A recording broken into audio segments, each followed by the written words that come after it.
তাহলে ভোট পর্ব শেষ হলো। 2024 সালের লোকসভা ভোট অবশেষে শেষ হলো।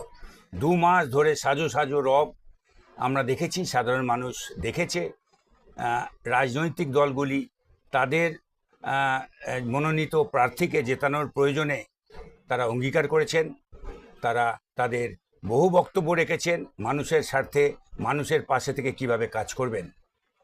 তো সেই লোকসভা ভোটে সাধারণ মানুষ তারা তাদের ভোটদান করেছেন এবং তাতে দেখা গেছে এক পক্ষ বিজয়ী হয়েছেন আর এক পক্ষ সাধারণভাবে তারা হেরেছেন।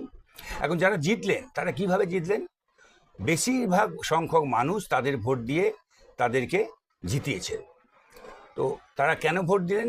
ভোট দেওয়ার মূল কারণ হচ্ছে ভারতবর্ষ একটা গণতন্ত্র দেশ, সেই দেশে গণতান্ত্রিক অধিকার হচ্ছে ভোট দেওয়া। সেটাই সাধারণ মানুষ সেই অধিকারটা ফলিয়েছে ভোটদানের মাধ্যমে। তারা আরেকটা জিনিস চেয়েছে সাধারণ মানুষ। তারা কি?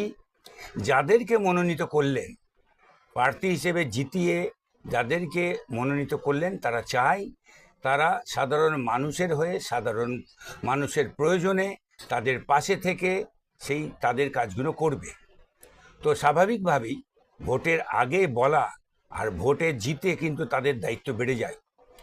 সেই বেড়ে যাওয়ার পরে তারা যখন তাদের আসন গ্রহণ করবে, কীভাবে তারা মানুষের স্বার্থে কাজ করবে, মানুষের প্রয়োজনে কাজ করবে, মানুষের ভবিষ্যৎ গড়ার কাজ করবে, সেটা এবার মানুষ কিন্তু দেখার অপেক্ষায় রইল। আমি স্বপন চৌধুরী, সবার মতো আমিও এটা দেখার অপেক্ষায় রইলাম। আর যারা এই অনুষ্ঠানটা এখন দেখছেন, আশা করি সেটা তাদেরও মনেরই কথা।